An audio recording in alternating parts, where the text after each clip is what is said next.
नमस्कार आदाब, आप सभी का स्वागत है एक और नई वीडियो में। और आज की वीडियो में हम बात करने वाले हैं क्लास 10 सीबीएसई 2025-26 का साइंस का क्या सिलेबस रहने वाला है। अगर आप लोग भी रिसेंटली क्लास 10th में हुए हैं तो आप लोग जानना चाहते होंगे कि सर हमारे साइंस में कितने चैप्टर रहने वाले हैं, कितने चैप्टर हैं जो इस बार डिलीट हुए हैं, कौन कौन से टॉपिक हैं जो आपके डिलीट हुए हैं, और मोस्ट प्रोबेबली आपका फिजिक्स का क्या सिलेबस रहेगा, केमिस्ट्री का क्या सिलेबस रहेगा, बायोलॉजी का क्या सिलेबस रहेगा। और लास्ट में हम लोग डिस्कशन करेंगे आपके मार्क डिस्ट्रीब्यूशन को लेके, आपकी मार्किंग स्कीम क्या रहने वाली है, कौन सा चैप्टर आपका कितना वेटेज रखता है। तो विदाउट वेस्टिंग टाइम चलिए शुरू करते हैं। देखिए कुछ बातें हैं जिनको आप लोगों के लिए जानना जरूरी है। आपके साइंस के सिलेबस में कॉम्बिनेशन आपको देखने को मिलता है 3 सब्जेक्ट का, जैसा कि आप लोगों ने 9th में भी अपना स्टडी किया होगा। फिजिक्स रहेगा आपका, केमिस्ट्री रहेगा आपका, बायोलॉजी रहेगा। ये 3 चैप्टर सब्जेक्ट है जिनका कॉम्बिनेशन आपको देखने को मिलता है। अगर मैं आपको एक कंप्लीट लिस्ट दिखाऊं 2025-26 के सेशन के लिए,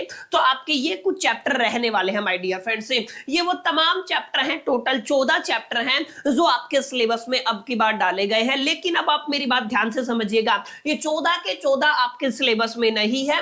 इन 14 चैप्टर्स में से माय डियर फ्रेंड्स 15 है वैसे तो, इन 15 चैप्टर्स में से आपको केवल और केवल आपको 13 चैप्टर ही स्टडी करने हैं, यानी कि 3 चैप्टर ऐसे हैं जो आपके डिलीट रहेंगे। पहला चैप्टर आपका रहता है जिसको आप लोग कहते हैं chemical reaction and equation, chemistry का ये चैप्टर रहेगा। अगर बात करें दूसरे चैप्टर की, तो यहाँ पे आप लोग पढ़ोगे एसिड्स, बेसिस एंड सोल्ट के बारे में, फिर आप लोग पढ़ोगे मेटल्स एंड नॉन मेटल के बारे में, फिर आप लोग पढ़ोगे कार्बोनेट्स कंपाउंड के बारे में। ऐसे आप लोग चलते चलते चलते आपका लास्ट चैप्टर रहेगा आवर इन्वायरमेंट। अब आपको समझना क्या है, आपको समझना यह है कि 3 ऐसे चैप्टर हैं इस लिस्ट में जिनको सिलेबस से डिलीट किया गया है। सबसे पहला चैप्टर आपका रहने वाला है पीरियोडिक क्लासिफिकेशन ऑफ एलिमेंट। ये चैप्टर पहले होता था, केमिस्ट्री का चैप्टर होता था, लेकिन अब इसको कंप्लीटली आपके सिलेबस से डिलीट कर दिया गया है। तो ये चैप्टर आपको पढ़ना नहीं है। केमिस्ट्री के अंदर एक चैप्टर डिलीट हुआ जिसको आप लोगों ने बोला पीरियोडिक क्लासिफिकेशन ऑफ एलिमेंट, ये आपको थोड़ा ध्यान में रखना है। अच्छा, अगला चैप्टर अगर आप लोग देखेंगे तो सोर्स ऑफ एनर्जी आपका डिलीट हुआ है। ये फिजिक्स का आपका चैप्टर रहता था। इसके अलावा आपका एक चैप्टर और डिलीटेड है जिसको हम कहते हैं मैनेजमेंट ऑफ नेचुरल रिसोर्सेज, यानी कि इस लिस्ट में आपके 3 चैप्टर ऐसे हैं जो डिलीटेड हैं। डिलीटेड के बाद आपके फिजिक्स, केमिस्ट्री और बायोलॉजी को लगा के टोटल 13 चैप्टर रहेंगे। अभी हम बात करेंगे आपके कौन कौन से चैप्टर फिजिक्स के अंदर आते हैं, कौन कौन से चैप्टर आपके केमिस्ट्री के अंदर आते हैं और कौन कौन से चैप्टर आपके बायोलॉजी के अंदर आते हैं। इसके अलावा हम ये भी बात करेंगे कि क्या स्पेसिफिक चैप्टर के अंदर भी कुछ टॉपिक डिलीट हुए हैं। तो सबसे पहले हम लोग शुरू करते हैं आपकी केमिस्ट्री को लेकर के। देखिए केमिस्ट्री के अंदर कुछ चैप्टर आपको देखने को मिलते हैं 1, 2, 3 एंड 4। एक चीज आपको क्लियर करना है कि केमिस्ट्री के अंदर आपको टोटल 4 चैप्टर देखने को मिलते हैं। एक चैप्टर पहले होता था जो मैंने इनिशियल लेवल पे आपको बताया, जो आपका डिलीट हो गया है, पीरियोडिक क्लासिफिकेशन ऑफ एलिमेंट। इसके डिलीट होने के बाद आपके पास टोटल 4 चैप्टर बचेंगे, जहां पे आपका पहला चैप्टर रहेगा केमिकल रिएक्शन एंड इक्वेशन। देखिए कोई भी केमिकल कंपाउंड बनता है तो केमिस्ट्री कहती है कोई ना कोई केमिकल रिएक्शन हुई होगी, और रिएक्शन को रिप्रेजेंट जिन आप लोग सिंबल से करेंगे उसको आप लोग केमिकल इक्वेशन बोलेंगे। इन डिटेल में अगर आप लोग टाइटल देखेंगे तो केमिकल रिएक्शन एंड इक्वेशन बनता है आपके पहले चैप्टर का। अच्छा, पहले चैप्टर के अंदर एक काफी इंपॉर्टेंट टॉपिक होता था जहां से हर बार करीब करीब मोस्ट प्रोबेबली रिपीटेशन देखने को मिलती थी सीबीएसई के एग्जामिनेशन में, वो था आपका कोरोजन एंड रेंसिडिटी। लेकिन इस बार ये सिलेबस आपका डिलीट है, ये टॉपिक आपके सिलेबस से डिलीट है। तो आपको ये मार्क कर लेना है कि चैप्टर के अंदर से भी कुछ टॉपिक डिलीट हुए हैं जिनको आपको समझना बड़ा जरूरी है। क्या क्या डिलीट हुआ है आई होप कि आप लोग समझ गए होंगे। पहले चैप्टर से आपका केमिस्ट्री का पहला चैप्टर है केमिकल रिएक्शन एंड इक्वेशन, जहां से आपका डिलीट हुआ है कोरोजन एंड रेंसिडिटी, ये पहला चैप्टर रहेगा। सेकंड चैप्टर आपका रहेगा एसिड्स, बेसिस एंड सोल्ट। यहां पे आपको पढ़ाया जाएगा एसिड्स क्या होते हैं, बेसिस क्या होते हैं, सोल्ट क्या होते हैं, कैसे इनको प्रिपेयर किया जाता है और किस तरीके से कहां कहां पे इनका यूज होता है। 3 मेजर बातें मैंने आपको बताई, एसिड क्या होता है, बेसिस क्या होता है, सोल्ट क्या होता है, कैसे इनको प्रिपेयर किया जाता है और कहां कहां पे इनका इस्तेमाल होता है। अच्छा, यहाँ पे आप लोग इसकी क्लासिफिकेशन भी पढ़ेंगे और तमाम मालूमात हासिल करेंगे केमिकल प्रॉपर्टी और फिजिकल प्रॉपर्टी से रिलेटेड। अच्छा, यहाँ से इस चैप्टर के अंदर से आपको कुछ डिलीटेड नहीं है, इनकी पूरा का पूरा चैप्टर एज इट इज है। कोई टॉपिक ऐसा नहीं है जो अब की बार डिलीट किया गया है, यानी कि आपको पूरा का पूरा सिलेबस पढ़ना पड़ेगा। ये माय डियर फ्रेंड्स दूसरा चैप्टर है आपका केमिस्ट्री का। बात करूं तीसरे चैप्टर की, तो तीसरे चैप्टर का नाम है मेटल्स एंड नॉन मेटल। आप सभी ने सुना होगा, मेटल्स के बारे में भी आप लोगों ने सुना होगा, नॉन मेटल के बारे में भी। यहाँ पे मेटल क्या होता है, नॉन मेटल क्या होता है, मेटल की फिजिकल और केमिकल प्रॉपर्टीज क्या होती हैं, ऐसे ही नॉन मेटल की फिजिकल और केमिकल प्रॉपर्टीज क्या होती हैं, इसके अलावा एक्सट्रैक्शन कैसे किया जाता है, इसकी रिएक्टिविटी सीरीज क्या होती है, ऐसे ऐसे कुछ तमाम इंपॉर्टेंट टॉपिक्स आपको यहाँ पे पढ़ाए जाएंगे। और यहाँ से भी आपको कुछ डिलीटेड नहीं देखने को मिलता है, यानी कि पूरा का पूरा चैप्टर एज इट इज रहने वाला है केमिस्ट्री के अंदर। अगले चैप्टर की बात करूं तो अगला चैप्टर है कार्बन एंड इट्स कंपाउंड। यहां से माय डियर फ्रेंड्स कुछ डिलीट नहीं है, कार्बन कंपाउंड से भी आपको कुछ डिलीटेड नहीं है। और ऑर्गेनिक केमिस्ट्री का ये बेस रहने वाला है। जो भी बच्चे आगे चल के साइंस बैकग्राउंड से अपने स्टडी करने वाले हैं, जो भी बच्चे 11th 12th में अपना साइंस लेने वाले हैं, चाहे आप लोग मेडिकल की तरफ जाएं, चाहे आप लोग नॉन मेडिकल की तरफ जाएं, आपके केमिस्ट्री के अंदर एक स्पेशल ब्रांच है केमिस्ट्री की, जिसको आप लोग ऑर्गेनिक केमिस्ट्री कहते हैं। और ऑर्गेनिक केमिस्ट्री की फाउंडेशन है दिस चैप्टर कार्बन कंपाउंड। और यहां से कोई चीज डिलीट नहीं है, आपको सारी चीजें एज इट इज पढ़नी है। तो आई होप कि केमिस्ट्री का सिलेबस आपको समझ में आ गया होगा। केमिस्ट्री के सिलेबस के अंदर आपको 4 चैप्टर देखने को मिलते हैं, chemical reaction and equation, metals and non metals, acid base and salt and carbon compound. Chemical reaction and equation से एक टॉपिक डिलीट है, जिसको आप लोग कोरोजन एंड रेंसिडिटी बोलते हैं। 4 चैप्टर अगर आप लोग कर लेंगे तो केवल 4 चैप्टर है केमिस्ट्री के अंदर, जिनको अगर आप लोगों ने बना लिया तो फाइनल एग्जामिनेशन के लिए आपका हो गया।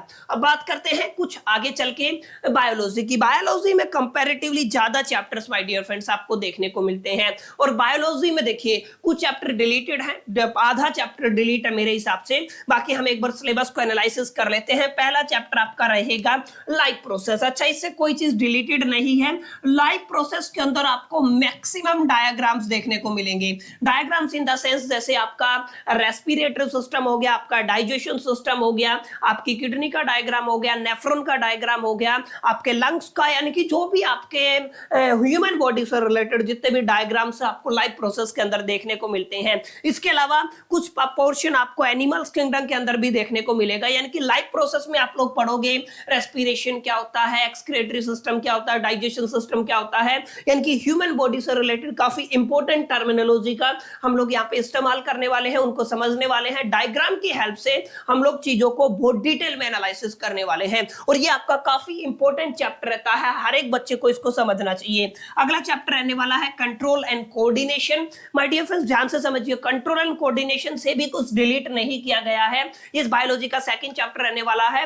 कंट्रोल एंड कोऑर्डिनेशन का मतलब है जैसे आपको पता है सेंट्रल, अगर मैं बोलूं आपकी पूरी बॉडी का सेंटर क्या है, आपका ब्रेन है। ब्रेन कमांड करता है, पूरी बॉडी को कंट्रोल करता है। जैसे ही ब्रेन ने कमांड किया तो वो कैसे कोऑर्डिनेट हुआ, जैसे अगर ब्रेन ने कहा कि हाथ उठेगा तो कैसे कोऑर्डिनेट हुआ, यानी कि कंट्रोल एंड कोऑर्डिनेशन बॉडी में कैसे बनता है। जहां पे मेजरली आप लोग पढ़ोगे ह्यूमन ब्रेन के बारे में, आप लोग पढ़ोगे स्पाइनल कोड के बारे में, और अलग अलग एक्टिविटी जैसे रिफ्लेक्स आर्क क्या हो गया, वॉलंटरी और इनवॉलंटरी एक्शंस क्या हो गए, तमाम जितने भी इंपॉर्टेंट है, सेंट्रल नर्वस सिस्टम क्या हो गया, इन सभी चीजों के बारे में डिटेल में आप लोग पढ़ने वाले हो। और मार्क माय वर्ड्स, आपको मजा आएगा जब आप लोग बायोलॉजी कैसे बेहतरीन कॉन्सेप्ट को समझेंगे ना, तो आपका खुद का इंटरेस्ट क्रिएट होगा कि what A amazing thing is biology. ठीक है ना, यहाँ पे काफी चीजें आपको अंडरस्टैंड करने का मौका मिलेगा। आप लोग समझेंगे कि कितना कॉम्प्लेक्स ह्यूमन बॉडी है, कैसे उसको डिजाइन किया गया है, और जिसने भी डिजाइन किया था ना, यू विल बी सरप्राइज कि यार कैसे बनाया होगा, एक एक चीज को बिल्कुल ध्यान में रखा गया है। तो यहाँ पे पहला चैप्टर लाइफ प्रोसेस है, दूसरा चैप्टर क्या माय डियर फ्रेंड्स,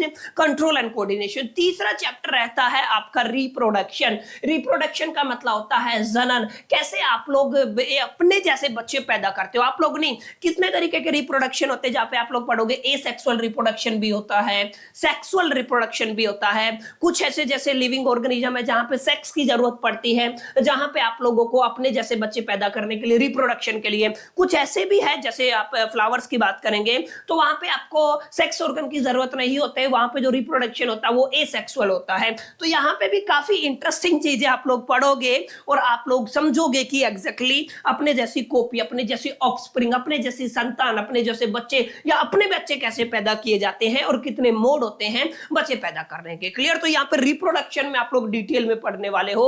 अगला चैप्टर रहेगा आपका हेरिडिटी एंड इवोल्यूशन। अब मैं गलत बोला हूं, आपका पूरे चैप्टर का टाइटल है ये हेरिडिटी, लेकिन आपके सिलेबस में केवल आप, ये पूरे चैप्टर का टाइटल है हेरिडिटी एंड इवोल्यूशन, लेकिन आपके सिलेबस में पार्शियली डिलीट है, इवोल्यूशन को डिलीट किया गया है। आप लोगों को केवल और केवल माय डियर फ्रेंड्स हेरिडिटी के बारे में पढ़ना है। आई होप की चीजें आपको समझ में आई होगी। हेरिडिटी आपका एक इंपॉर्टेंट चैप्टर रहता है। अनुवांशिकता, जब आप लोग रिप्रोडक्शन करते हैं, आपकी ऑफस्प्रिंग होती है, आपके जो बच्चे होते हैं वो क्या क्या चीजें अपने पेरेंट्स से लेके पैदा होते हैं, नाक, नक्श जिसे कहते हैं, ट्रेड्स की हम लोग बात करते हैं, गुणधर्म की हम लोग बात करते हैं, स्किन के कलर की बात करते हैं, यानी कि तमाम जो भी चीजें आपके जो पेरेंट्स से और ऑफस्प्रिंग के अंदर ट्रांसफर होती है, that is called the heredity. और हेरिडिटी के बारे में हम लोग काफी इंटरेस्टिंग वे में यहाँ पे पढ़ने वाले हैं। लास्ट एंड फाइनल चैप्टर रहेगा आवर इन्वायरमेंट। हमारे आसपास जो भी आप लोग चीजें देखते हैं ना, आप लोग बायोटिक देखते हैं, बायोटिक देखते हैं, उन दोनों के कॉम्बिनेशन से जो भी आपका बनता है वो आवर इन्वायरमेंट रहता है।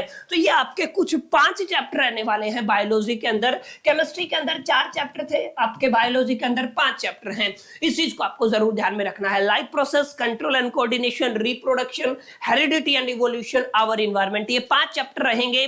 जिनको अगर आप लोग बना लेते हैं तो केमिस्ट्री बायोलॉजी के अंदर आपके पूरे मार्क्स कंफर्म हो गए। क्लियर? तो आई होप कि ये चीजें आपको समझ में आई होंगी, आपको ये चीजें क्लियर हुई होंगी कि केमिस्ट्री का क्या सिलेबस रहने वाला है, आपके बायोलॉजी का क्या सिलेबस रहने वाला है। अब बात करेंगे हम आपके सबसे डिफिकल्ट सब्जेक्ट जिसका आप लोग फिजिक्स बोलते हैं। अगर साइंस में देखेंगे कंपैरेटिवली, जहां पे मैथमेटिक्स का भी इस्तेमाल होता है, थ्योरेटिकल कॉन्सेप्ट का भी इस्तेमाल होता है, this is a physics. Physics के अंदर बच्चे थोड़ा सा डिफिकल्टी महसूस करते हैं, और फिजिक्स के अंदर भी कुल मिला के आपको 4 चैप्टर देखने को मिलते हैं। पहला चैप्टर आपका इलेक्ट्रिसिटी रहेगा, जो आई थिंक यहाँ पे हम लोग लिखना भूल गए हैं। तो इलेक्ट्रिसिटी आपका पहला चैप्टर रहेगा, जहां पे आप लोग करंट के बारे में स्टडी करेंगे कि आपका करंट क्या होता है, कितने टाइप का करंट होता है, करंट कैसे प्रोड्यूस किया जाता है, and all the things electricity से रिलेटेड। दूसरा चैप्टर आपका रहेगा लाइट रिफ्लेक्शन एंड रिफ्रैक्शन। अच्छा, यहाँ पे कोई भी डिलीटेड डेरिवेशन नहीं है। लाइट रिफ्लेक्शन एंड रिफ्रैक्शन का मतलब होता है प्रकाश परावर्तन एवं अपवर्तन, लाइट से रिलेटेड। लाइट के रिफ्लेक्शन को आप लोग पढ़ोगे, रिफ्रैक्शन को आप लोग पढ़ोगे, आसमान के कलर को अंडरस्टैंड करोगे।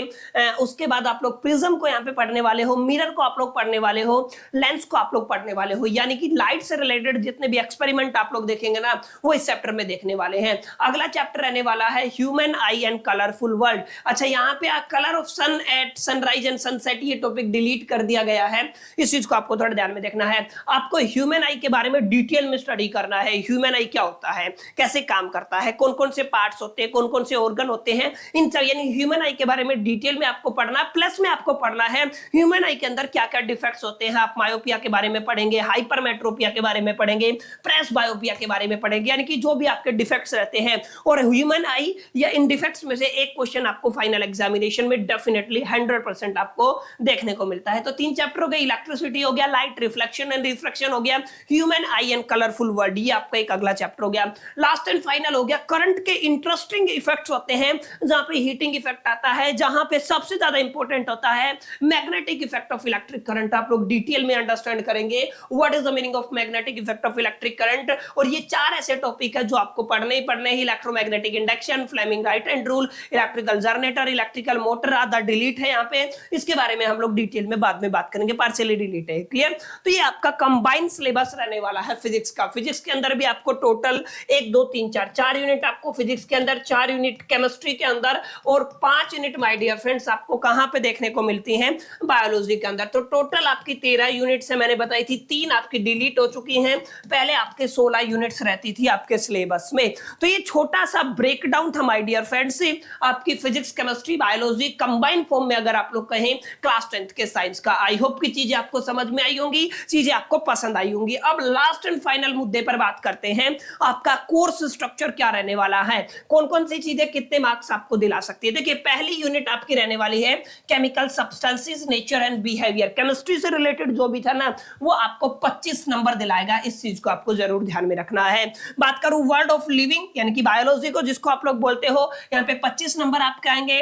अगला है नेचुरल फिनोमिना, 12 नंबर दिला सकते हैं। इलेक्ट्रिक करंट, इलेक्ट्रिक इफेक्ट या फिर इफेक्ट ऑफ करंट आपको 13 नंबर दिला सकते हैं। नेचुरल रिसोर्सेज आपको 5 नंबर दिला सकते हैं। टोटल अगर आप लोग देखेंगे 80 नंबर बनते है, 20 नंबर का इंटरनल असेसमेंट, 100 नंबर आपके पूरे हो गए। तो छोटा सा ब्रेकडाउन है। अब आप लोग देख लीजिएगा केमिकल सब्सटेंसेस के अंदर कौन कौन से चैप्टर आ रहे हैं, वर्ड ऑफ लिविंग ऑर्गेनिज्म के अंदर कौन कौन से चैप्टर आ रहे हैं, ऐसे नेचुरल रिसोर्सेज के अंदर कौन कौन से चैप्टर आ रहे हैं, ये सारे चैप्टर जो हम यहाँ पे डिटेल में डिस्कशन कर चुके हैं। तो छोटा सा ब्रेकडाउन था माय डियर फ्रेंड, जहां पे हम लोगों ने 2025-26 के अकॉर्डिंग आपके साइंस के सिलेबस को, इन शॉर्ट में अगर मैं कहूं फिजिक्स, केमिस्ट्री और बायोलॉजी का क्या सिलेबस रहने वाला है, कौन कौन से चैप्टर डिलीट है और चैप्टर्स के अंदर से कौन कौन से टॉपिक्स रिलेट है, इस पर डिटेल में चर्चा की। और उम्मीद करता हूं आपको ये वीडियो पसंद आया होगा। वीडियो अच्छा लगा तो इसे लाइक कर दीजिएगा, फ्रेंड्स के साथ शेयर कर दीजिएगा। फर्स्ट टाइम आए हैं तो चैनल को मेक श्योर करके सब्सक्राइब जरूर कर लीजिएगा। बहरहाल इस वीडियो में इतना ही, मिलते हैं नेक्स्ट वीडियो में। जब तक ले मैं तो सोल दी बास्ट लकी प्लान।